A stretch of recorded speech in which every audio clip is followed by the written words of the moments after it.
on the next episode of Sips, Suds, and Smokes. We're actually celebrating our co-hosts on the 10th season of Sips, Suds, and Smokes.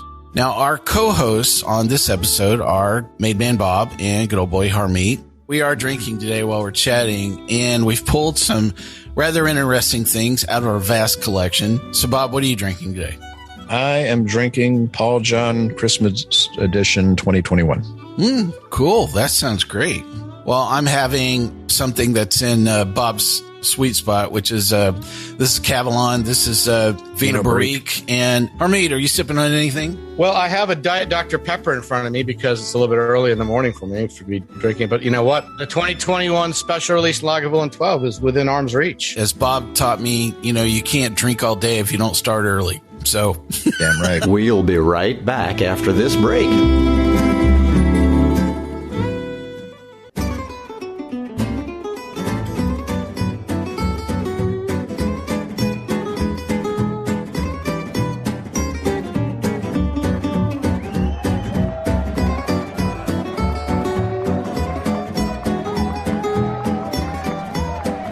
Brought to you almost live from the Dude in the Basement Studios.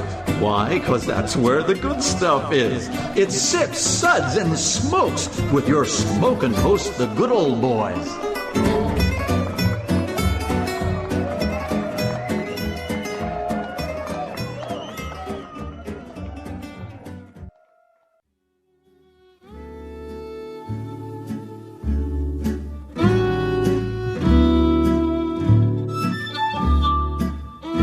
Get ready to learn everything you ever wanted to know and a whole lot that you didn't. It's time for a Chats episode. Hey, welcome to this Chats episode where everything good in life is worth discussing. I'm one of your hosts here today. This is good old boy Mike. And joining me for this Chats episode is Made Man Bob. Howdy, howdy. And good old boy Harmeet. Thanks for having us, Mike. Our chat segments are all about people behind the products or services we talk about here on Sips, Suds, and Smokes. On today's episode, we're actually celebrating our co-hosts on the 10th season of Sips, Suds, and Smokes.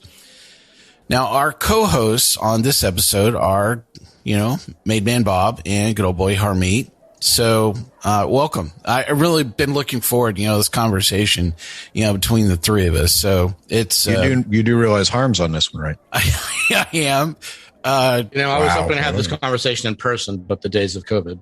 I just am preparing for a very heavy editing session, Bob. That's what I'm preparing for. Yeah. Get the beep button ready. So the little bleeper. Bob, do you remember how we first met? Was in a Turkish prison, if I recall correctly.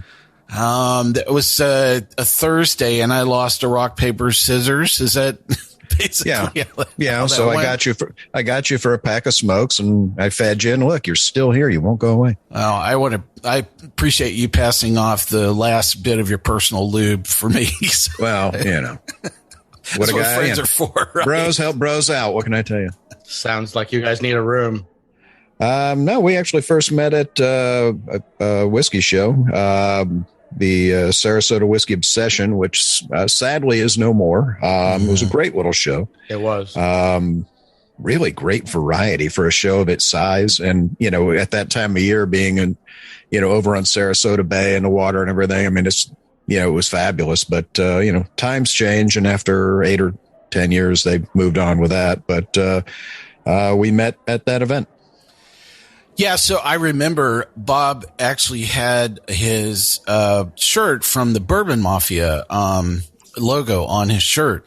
And there had been somebody from the Bourbon Mafia that had reached out, and they provided some comments about, I think something we had talked about or reviewed. I don't know if it was Gelfoy or, I'm not really quite sure, who it was that did that comment, but I remember I had that name, the Bourbon Mafia, really kind of stuck out as this really interesting, identity. And when I saw you walking around, I was like, hey, I'd love to say hello. And so not only were you there, but Brent was there. Yep. and Harmeet was there, right? Yep. No, I missed that one. Oh, you missed that one. No, yeah, you went the next year. Yeah. Yeah, next year. Bob wrote me in after he talked to you. Mm-hmm. He was very excited about talking to you and hearing about the show and all. Yeah, so there was a questionable decision right off the bat. Yeah, Sure. But Well, you wanted us to come on a couple episodes, and you wanted me and Brent to come because we were the two that were there talking to you, and then he was gone on his every summer month long drive around Kentucky, and cherry picking every little honey hole he could ever find off every back road. so I said, well, I've got somebody else that I know that would probably work, so so I brought Harm in. Sorry. Yeah, well, it's too late now. I'm here. Yeah. well, a lot of those episodes, were recorded for, I think, quite some time, maybe even for the first year or two. We did all those remote. I mean, when you go back and listen to the shows, I mean, a lot of people don't know that we were, all working remote, but, Bob really, stepped up, and said, hey, I'd really like to, produce, a lot more of these shows. And so, over time, we actually worked, Bob into, not only, recording some shows, on his own, but actually doing everything related, to production of those. And Bob worked his way up to producer. now, I mean, Bob's been producing. No, that's not quite how it happened. How it happened was I said, you're doing a lot of work on these shows. I'd be happy to help out in sourcing products or even working on scripts and, whatever you need me to do. So I started doing You that. make it sound so selfless, but really it's the samples get mailed to you now. And then one day I get a call from Mike, and he says, hey, are you in the office today? And I go, yeah. And he goes, good. There's a big box of equipment coming. And I'm like, for what? And he goes, you're the new producer. I went, what does that mean? He goes, when the box comes, I'll talk you through it. And I opened the box and looked inside and went, oh my God, what is this? Was that your first soundboard, Bob? Was that your first soundboard? Pretty much. Yeah. Nice. And he's like, no, it's easy. I can train a chimp to do it. And well, obviously he can. So, So how many episodes did you think you'd be on when you first started? Well, when we recorded those first two, I called you up and I said, man, that was a lot of fun. We had a good time. I'm going to take these microphones and put them into FedEx and send them back to you right now. Yeah. And I you said, didn't "No, think hold on we'd to it." last past me insulting a couple of the first whiskeys I reviewed. I thought, no, this was fun.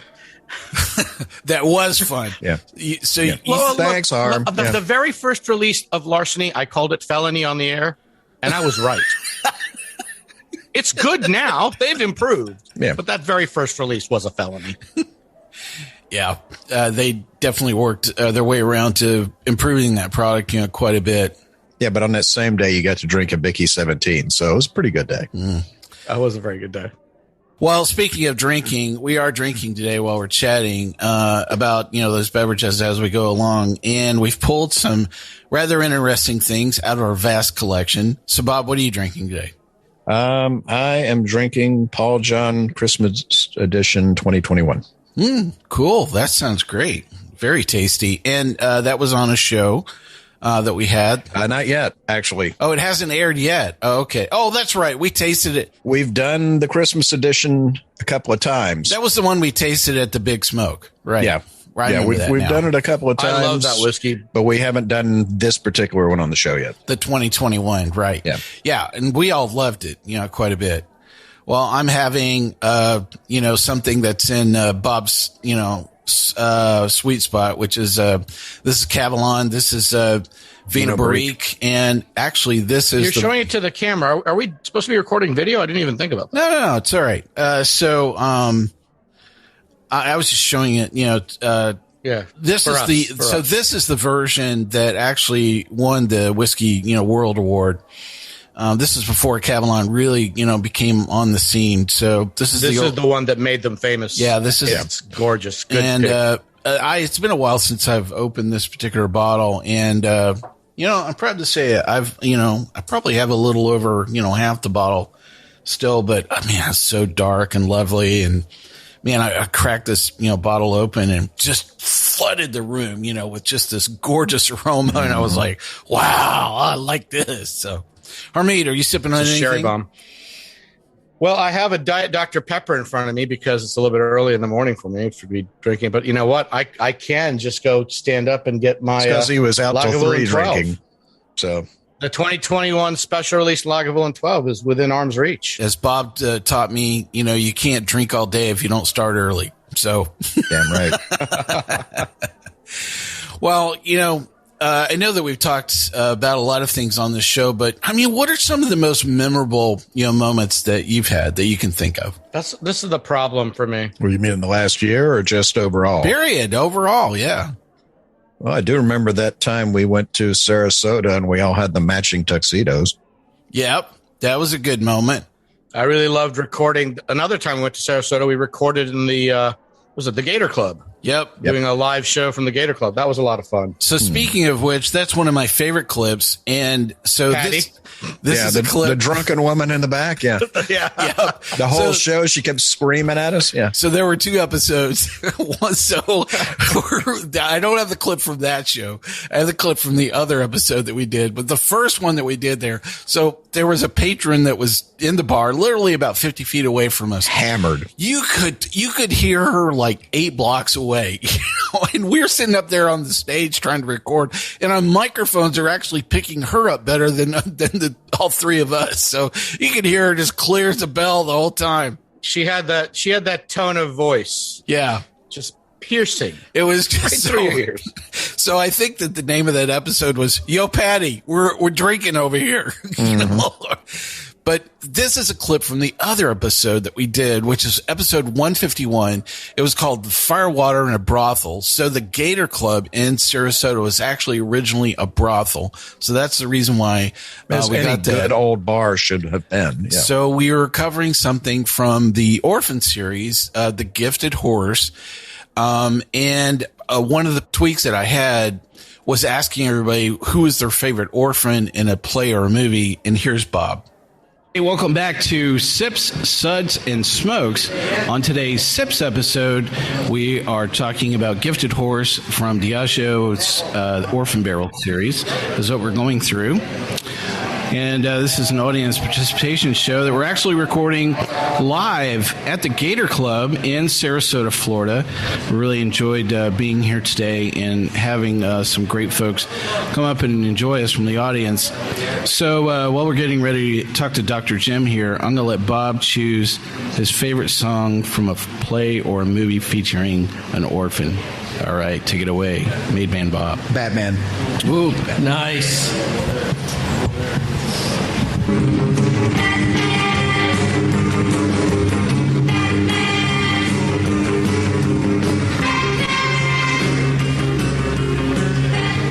You didn't even try to sing. Right. All you had to say was Batman. I'm Batman. Harvey, hand me the whiskey. Robin. Done. All right, well. I love that clip. I do too. Great. Hey, we'll be right back after this break. Hey, welcome back to Sips, Suds, and Smokes. On today's chat episode, we're going through a discussion with a couple of our co-hosts here on season 10 with Made Man Bob and good old boy Harmeet. So, I thought that we were talking about some of our favorite moments here on Sips, Suds, and Smokes. I love that clip. It's very challenging from a technical perspective, recording in them. Sorry that, those live shows are not really quite up to, our kind of our studio standards, but We'd also been drinking. So. Oh yeah. You also sounded really constipated when you were doing Batman. It was just I was worried about you. A very interesting day, all the way, across. And it was just so many unplanned moments that whole day. It was just like, really? The whole day was an unplanned moment. Yeah. It was fun. I really enjoyed that day. What was really strange as I was going back and listening to that clip was, everything that you guys were saying about Gifted Horse, except for the fact that it sucked so bad. That's probably been the worst We were just trying to be polite. You're right. The worst product I think Diageo has ever put out. In fact, it's probably the only thing I wanted to go, can I have my money back? I know you sent this to us for free, but I'd really like my money back. So this is actually a clip that I pulled that I really just love of Harmeet. So This is from, I forgot the name of this episode or the number on it, but this is just a very typical. I love that. That's very convenient. You're just going to tease them. No name, no number. I'll see. Make them go through the catalog. I will include it in the show notes. No, make them go through the catalog. First off, let me salute you, gentlemen, for the peer pressure. I'm sorry. Successful. I'm drinking Lagavulin 12 Cal Strength now. Cool. That Dr. Pepper is going away. So the name of this episode is It's About a Horse. This was the Pinhook episode. And this was late. And so this is Harmeet introducing a product and a very typical discussion that I think it's just it's very Harmeet. So you get to A lot of people try the think year. a 9 max. Yeah, 12 is a lot. So you're going to see the year that it peaks, and then you're going to see what happens after the peak. So I'm really looking forward to the whole series. I thought this one was very good. I'm already sold out of this one. I've got number 5. Just can't. The 5-year just came. This is begging for a vertical. We're going to be So somebody should giving save the them Pinhook Bourbon War 2019 3 sips. Interesting. all right. For me, bordering on 4. But Yeah, I would go. all right. So Harm's going to tell us about our next one. So the Pinhook Bohemian Bourbon High Proof 2020, 114.5 proof, 57.25 ABV, non-aged. What's the square root of the ABV? I have a calculator somewhere. Google. What's the square root of 57.25? Yeah. Hey, Alexa. You have Alexa in here? No. Good. She's Not spying letting on that you. woman in my house. She's spying on you. Keep coming. Let's All go. right. So a non-age statement, 75% corn, 15% rye, 10% malted barley. The color is a beautiful reddish gold. The nose is all about brioche for me. Now, I have not added water to this. To me, it's all about brioche and a little bit of lemon and a lot of vanilla. And it's like that buttery pastry thing going on. It's all about toffee and cocoa and almonds. Great, great whiskey. And that was all my notes before I added the water. And right now I'm adding the water and looking at that beautiful louche. This is nice and oily. Now, citrus. Tiny bit more citrus comes out. A little more tropical. I actually liked it without the water. I like that high proof. You guys are turning me into a proof hound. You're turning me into a proof hound. I liked it at 114. It's inevitable. Justin? I think this tastes like a Jamaican beef patty. Yeah. It's got all the texture, elements, and notes of a Jamaican beef patty. Mild, not spicy. I expected a lot from you, but I didn't see that coming. Come on, Jamaican beef patty. You've got that bready note from the crust? Is that what's going on? I've got the crust. What is Yeah, the it's not umami? the I don't get filling. the umami. I think from it the tastes beef like a patty. Jamaican bobsled. But I just love that. So it was just so funny that it was not only just about, Harmeet and him introducing the product, but how he is just playing along with Justin going, it tastes like a beef patty. He's like, Yeah. No, look, I got brioche. He got the crust from a beef patty. We eat different things. that's an understatement. I mean, it's like, where do you go with that? Oh, geez. You got to put that same clip in his show when you interview him.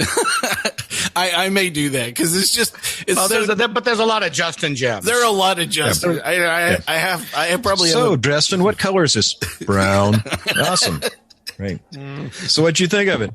Good. Okay, great. But when he started the show, it was one word like at a time. petals on a Norwegian iris that only blooms like every 42 years. You know what that tastes one like? time right? he pulled out those flowers. That was amazing. It's crazy.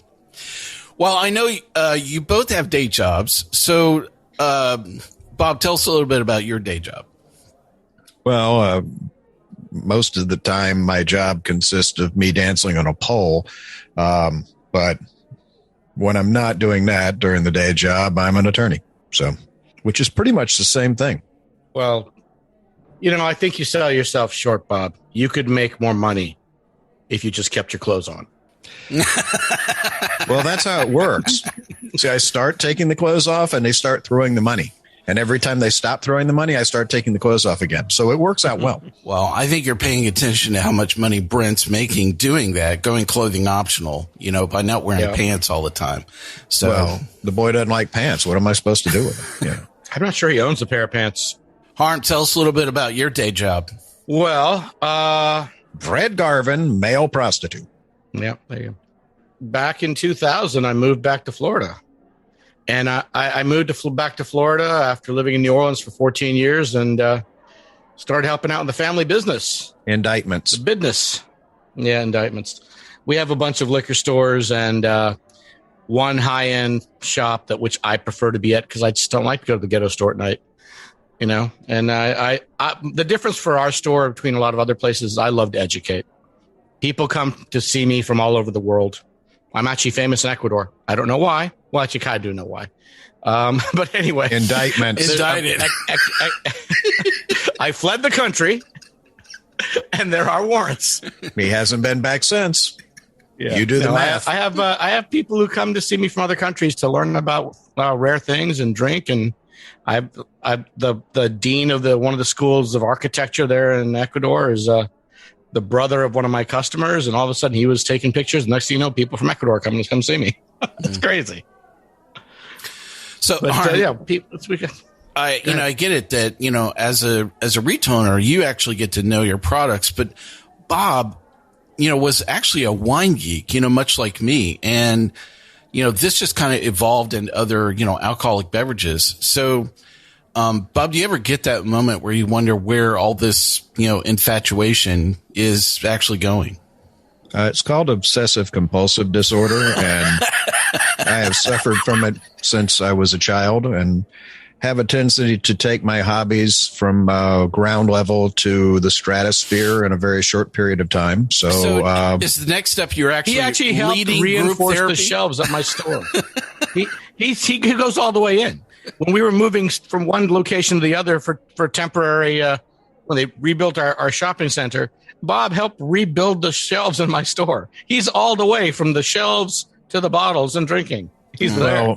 Look around the room, okay? You've got Harm's mom, who's old, and you've got the 2 or 3 kids he was paying who are dumber than a rock and doing no work, and you've got one redneck in there, and the wooden shelves are falling apart. Who do you think is going to fix it? Yep. Yeah. Okay. Redneck with a drill and some screws. There you go. Exactly. I just gave him a list and said, here's what I need. Go to Home Depot, come back. So, Bob, do you think this all kind of has a cycle and, kind of what's next for you? Ancient Hungarian cabinet making, and underwater basket weaving. Yeah. So knit 1, pull 2, push read through black hole. I tend to go through some hobbies, over the course of a couple of years. And then some just sort of stay. I've been into wine and whiskey, really. I mean, when I was far too young to be drinking, I was drinking brown liquor because I thought the clear stuff just didn't taste like anything. So, and then I had some family history of some folks in the family back in the day who might or might not have made their own alcoholic beverages. So I've always been into it, not quite to the level of the last, 15 years or so, but wine and whiskey are something that seem to be sticking. I don't see them going anywhere. Yeah. It's been interesting, watching other people, kind of go through a journey, with different things. And it's not always alcoholic beverages, but I always find that, the way that people, tend to engage with things, they have this life cycle, you kind of get into them and then they, evolve and sometimes get way out of hand. And then, there's kind of a reduction or a contraction, of the amount of time or interest they have around those things. And I mean, for me, it was definitely having, a very large, wine cellar and a collection that was just beyond, manageable. And, so mine was partly a bit of Were you collecting to collect, or did you ever open anything to drink? Both. Yeah. So, I mean, probably, my collection probably tipped out just around 12,000 bottles. And it just, jeez, Mike. Yeah, I know. That's, definitely there's a bell that should go off in your head. And when you're actually, when you're constructing a house and you're like, I think all this will fit, you're just lying to yourself because it will never all fit. And, but at the same time, I think part of it was, I was really seeing, how much I was actually enjoying it, was really kind of diminishing, as well. It was really turning into a lot more of a commitment of managing, all that wine and worry about, buying and selling and trading, a lot of it all the time. And I was like, I'm not really enjoying that piece of the equation. I like drinking it, but collecting things, I don't know, that part of it. I completely get that. You sounded like a lot of my customers, actually. Yeah. I know. They get burned out. They get burned out from that. Well, and I wonder, if that'll happen, with whiskey as well. Cause, I don't know, we've all walked into people's houses and they're like, see my vast collection, and they have, I don't know 500 or 1,000 bottles of whiskey and not even half of them are open. And you're like, well, okay, what's the big plan? Where's all this going? And, what's your third wife going to think about all this? So she's not going to think anything because the second wife took them all. So.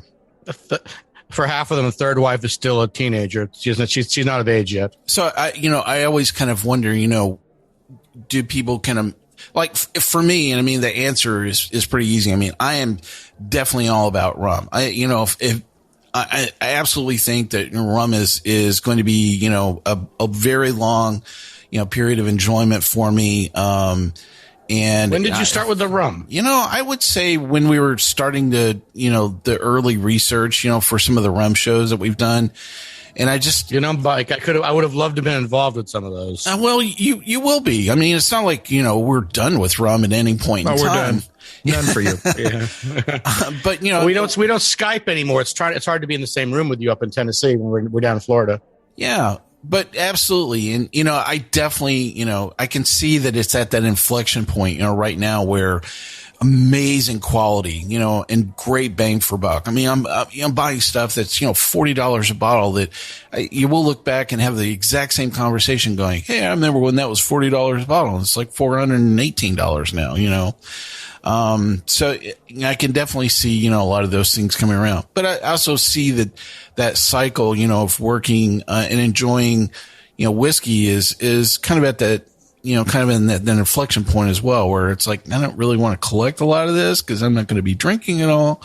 But yes, I need that bottle now. So yeah, well, you get into it, and then it's just constant. And then eventually you get sick of it and you can't stand to see it anymore. Yeah. That's just like the show. When we started the show, it was me and Harm, and then he's still here. And now I'm just, never mind.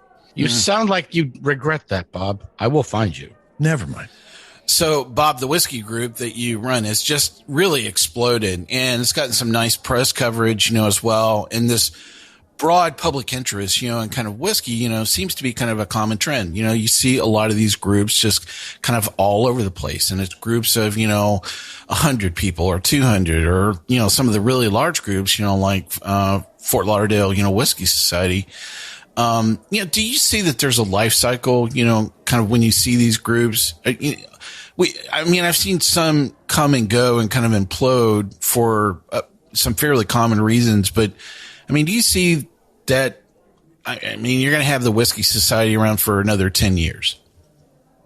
I think we will. When I see groups that implode or that fall apart, it always seems to be one of two things. Either Money. It's a small group and there's, one or two people running it, and it never really gets traction, never gets any size, never gets any other people running it. And that person just gets tired and says, I'm done, and they leave, and then that's it.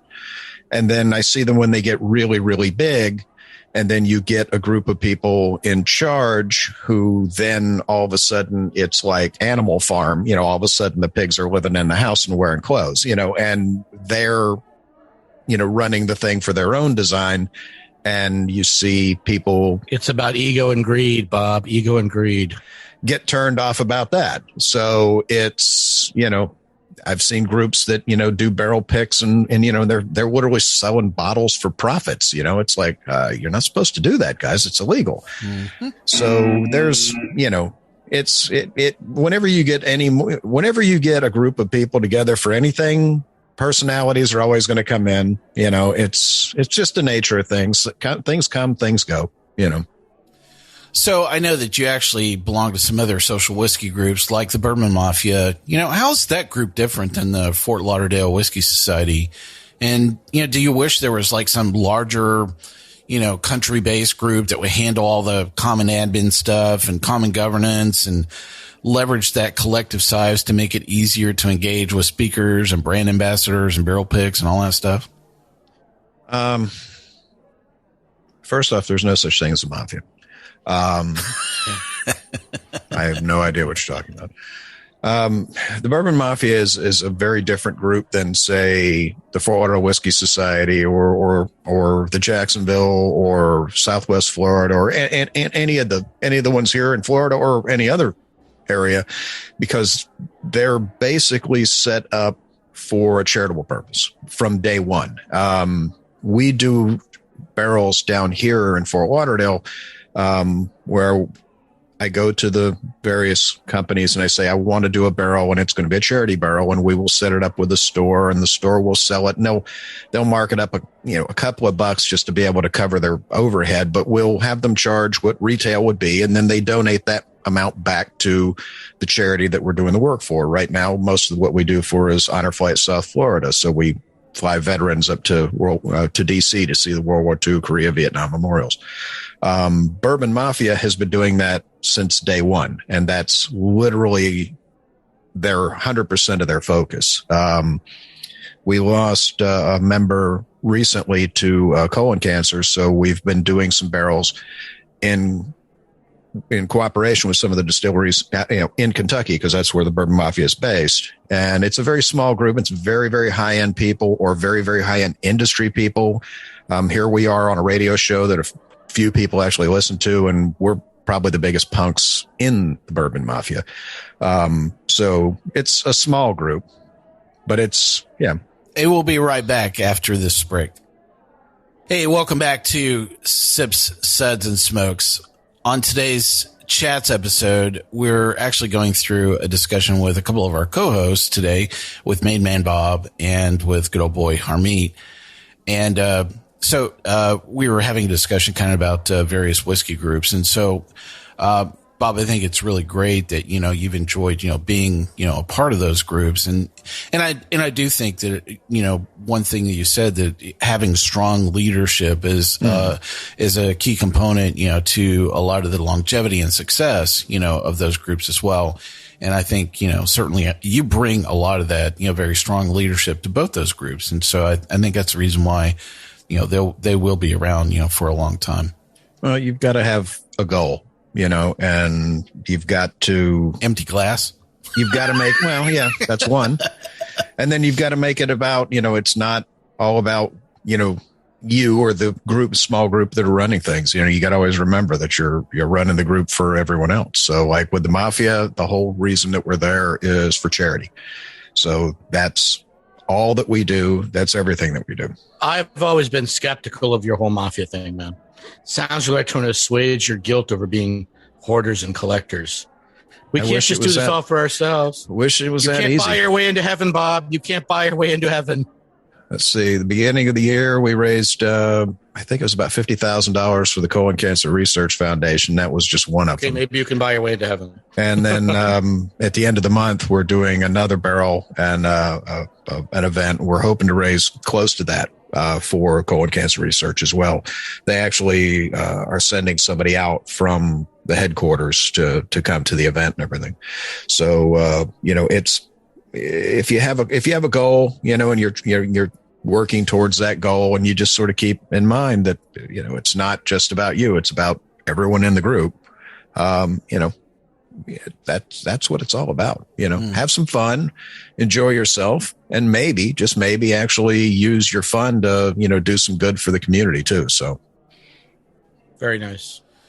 Well, I want to swing a bit of our discussion here to Harmeet. So, Harm, being part of a family business is really tough. I mean, how long do you think you're going to still employ your wife? You know, she's the only one there that performs any meaningful function. If she didn't show up, the place would just sink into the ground. I want to tell you from the bottom of my heart, I thank my wife every day. She is the best. We all thank her too, because she keeps them away from us. Yeah. The last 2 months of 2021, I've been in and out of the hospital for broken kneecap to a gallbladder, cholecystitis thing. If it hadn't been for her, man, we'd be in deep trouble. Because my mom's too old to go in the store anymore, man. We don't let her drive anymore. Oh God, I hope she didn't listen to this episode, or this is the last time you'll hear from Harm. Yeah. My dad's busy with the other stores. So have sales actually gone up or down through each of those periods? Oh, sales have definitely gone up. Are you kidding? They actually have somebody smiling behind the register. Do you need to look at those analytics? They're like, "Hi, can I help you?" And they're like, "What store am I in?" People come to see my wife. She's a draw. She really is. She's a sweet Southern girl, man. I don't deserve her. She's a good judge of character, a good judge of people. Obviously not that good. No, I'm not saying she can't be fooled. She did marry me. Yeah. And she makes them happy. They come to see her and say hello. Mm. We have a gentleman who just bought a bunch of stuff for me for his collection in Belgium, and they love my wife so much they went back out and they came and got us gifts. It's like, I'm just selling you liquor. You don't give us gifts. They just love my wife. Here's some chocolates from Belgium. I look them up later. It's like, well, they spent a lot of money on these chocolates. Very nice. Had those with some champagne later. Yeah, well, the bad thing is she's from Alabama, so when we make the Alabama joke, she would get mad. But fortunately, because she's from Alabama, she generally doesn't get many of them, so we're okay. Oh, my God. Just say yeah, it's still banned once again. So, Harm, I think one of the things that I definitely notice about you is that your depth of knowledge, about a lot of these products, is really sometimes quite extensive. I mean, no one has ever accused him of being deep. What was kind of that one product, that hooked you, where you kind of wanted to move away from just because you typically get like a product spec sheet, sometimes, but what was something you were like, I really want to know a lot more about that particular product, like that vineyard or that distiller? I love wine, and I always really was interested in learning more about what we were tasting. It's like a lot of salespeople come to the store, and they're like, they're used to dealing with buyers who are just all about the bottom line. What's my margin?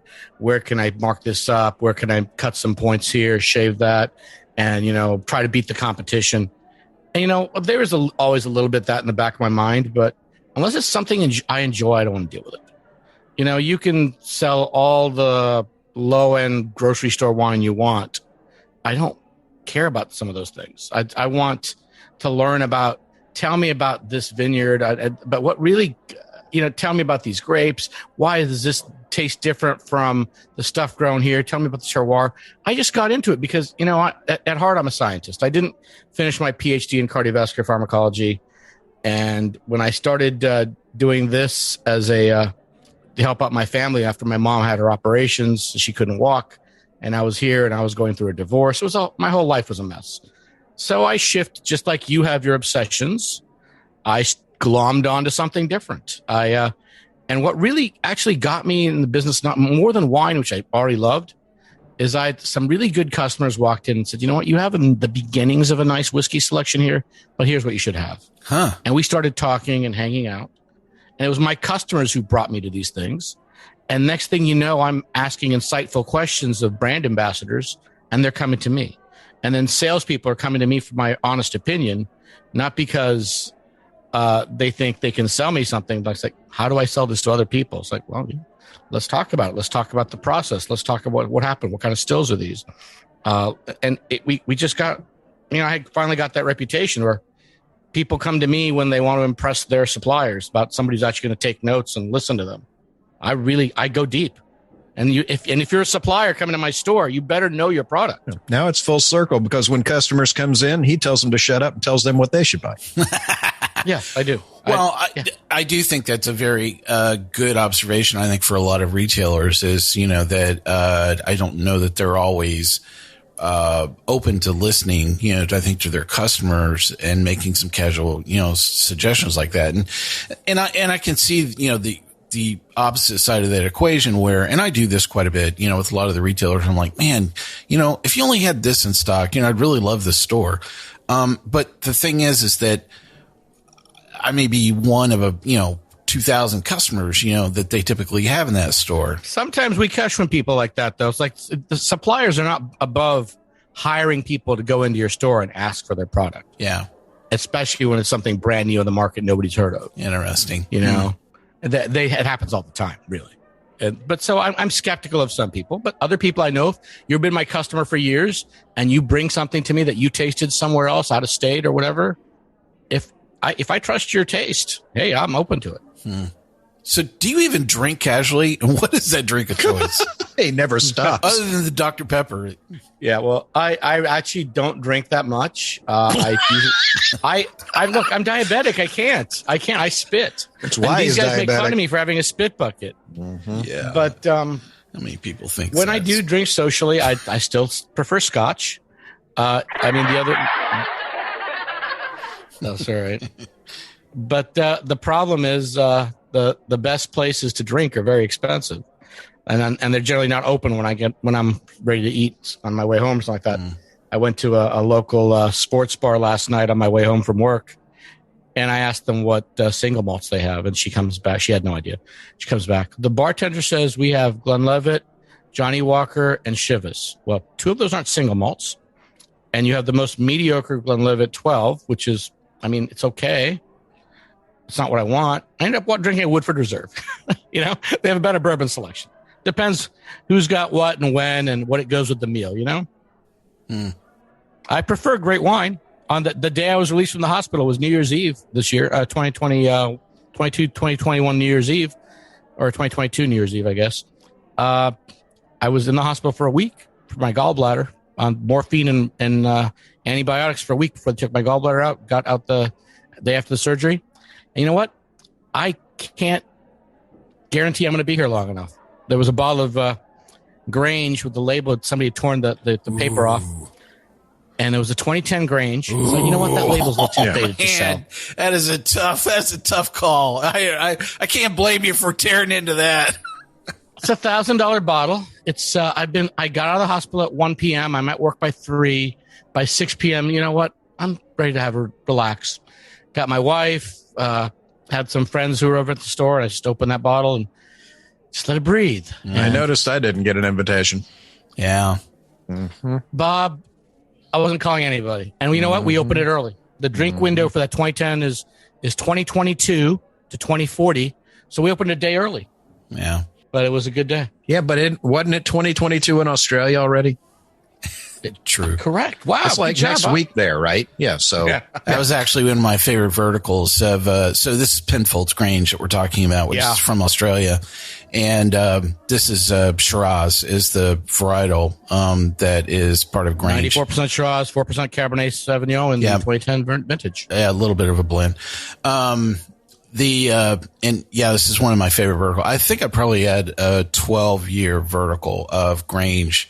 Oh, you are so lucky. And I think that as far as I got through that vertical, I think I usually bought 3 bottles. And so what I would do is I would usually drink one shortly after getting it. Then I would usually wait probably, 3 years before I would come back and touch, the second bottle. You should have waited 10 for Grange. Oh, yeah. And then the third bottle, I, just never even touched them at all. And so I kept on increasing that time of coming back to it, closer to like 5 or 6 years. And, man, I just really fantastic, one for sure. I was blown away by the purity and the quality of that wine. Yeah. And really, it's a 2010 vintage. We're drinking at the eve of 2022, and it was so young still. And I was looking at Parker's review, and I was laughing because like the last line of his review is like, the only thing that's wrong with this wine is it's too technically driven. It doesn't really reflect the terroir that year. It's like, and he's comparing, like, the magical 2008 vintage was a 100-point wine. This was a 99-point wine, and he's giving it crap. What's going on? Yeah. Well, some people are paid to be that way. Yeah. So who is your favorite person in the wine scene, Harm? I don't have a favorite person. I love everyone I meet because I want them to give me wine. Like the winemaker, the person that delivers grains to you for free. He is the red foreman of the wine business. Everyone he sees, he's like, dumbass. Yeah. So come on. No, I remember meeting Kevin Zraly and getting an argument with him from Windows in the World. He writes a bunch of wine books, and we had a good spirited argument one day about stuff. And so I like a lot of the reviewers. I love meeting winemakers, and so the thing is, some of them are so freaking ornery that makes me love them more.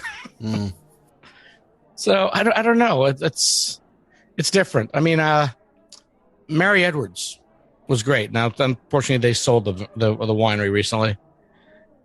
So many great people in the wine industry, but I don't get a chance to travel as much. I'm stuck down here, man. Stuck down here. Well, I am such a huge fan of the late James Lipton from the Actor Studios, and I always wish that I could have answered those closeout questions. So now it's going to be your turn to get to these questions. I'm going to be alternating these between Bob and Harm, and I'm probably going to pick the wrong person for the wrong question. So, Bob, what's your favorite word? Yes. Harm, what's your least favorite word? No. I don't. Come on. Who thinks a thing like this, man? Harm, what turns you on? I'm sorry. I'm sorry. This is a PG-13. This is a PG-13 show. No. Bob, what turns you on? Anything that doesn't turn Harm on. Harm, what turns you off? All right. What turns me off are people who don't get puns. Puns are the lifeblood of bad jokes. You should know you are the king of bad jokes. Yeah. If you don't appreciate a good dad joke, I think he has like a book of dad jokes that he just inflicts on his daughter every day. Much, yeah. I'm living that life right now, man. My daughter's 8. This is perfect. So, Bob, what sound or noise do you love? Sound of my family. So, Harm, what sound or noise do you hate? Same thing. My mom puttering around the kitchen when we're trying to watch a movie. We'll go over to my parents' house. They live a mile away from me. My dad has this huge big screen home theater thing going on, and we're all got the surround sound on, the Dolby Atmos, and then my mom is just going to turn on the blender. That's the sound I hate. Or my mom vacuuming during that. The whole family's watching the movie, and my mom's vacuuming from the blender. That's it. Like I said, exactly the same thing for Harm. Yeah, exactly the same thing you love. Yeah. So, Bob, what's your favorite curse word? Before I went to law school, my father was a contractor, and I worked on building homes for 20 years before I went to school. So, gotta say, fuck. Yeah. It's universal. It can be used in any situation. Noun, adjective. Absolutely. Harm, what's your favorite curse word? I don't have one. I like them all. Yeah. Flaming, goat-tongued, ball liquor. There's a good one. Harm, what's your profession other than your own that you would like to attempt? I would say porn star. Give it a try. And yet, give it a try. If you actually, get to know somebody in the adult, industry, they're not happy people. I'm not saying I'm not broken inside either. Yes, you are. Well, it's really great stuff for today. I hope you got to enjoy getting to know Bob and Harmeet a little bit better. That's going to wrap it up for today's chat episode. I definitely want to thank our guests for this episode. Thanks, Made Man Bob, for being here. No, always a pleasure. And thanks, good old boy Harmeet. Thank you, Mike. It's sometimes a pleasure. And tell them a little bit about your shop. What's to tell, man? We've got a bunch of stores in South Florida. The one I'm generally at is Fine Spirits in Cooper City, which is, wine from $9 to $900, whiskey from $10 to $5,000, $6,000, $10,000 cognacs. Most of it's in the higher end. Yeah. We go. I mean, the wines. If you go $30 and up, that's our sweet spot. Because I'm next door to a grocery store that's a high-end grocery store. Cool. I got a bunch of, movie stars and telenovela stars and ex-football players and baseball players live in the neighborhood. Tua lives in the neighborhood. Let me say goodbye real quick. Hey, come back, join us again. Keep on sipping, everybody. We hope you enjoyed this episode. If you're listening to us online, do yourself a favor and tap the subscribe button. Give it a little tappy. Tap, tap, tap-a-roo. The easiest way to listen to our show is to ask Siri, Alexa, Google, Uncle Larry, or whoever it is that talks to you on your phone, play podcast Sip, Suds, and Smokes. We love your feedback, and you can reach us at info@sipsudsandsmokes.com. Our tasting notes flow out on Twitter and Instagram with our handle @SipSudsAndSmokes, and our Facebook page is always buzzing with lots of news. You'll also be able to interact with the thousands, Millions and millions of other fans on those social media platforms. Do us a favor. Take the time to rate this episode if you're listening to us online. That's a big help to us, and we get to see your feedback as well. Come back, join us for another episode, and keep on sipping.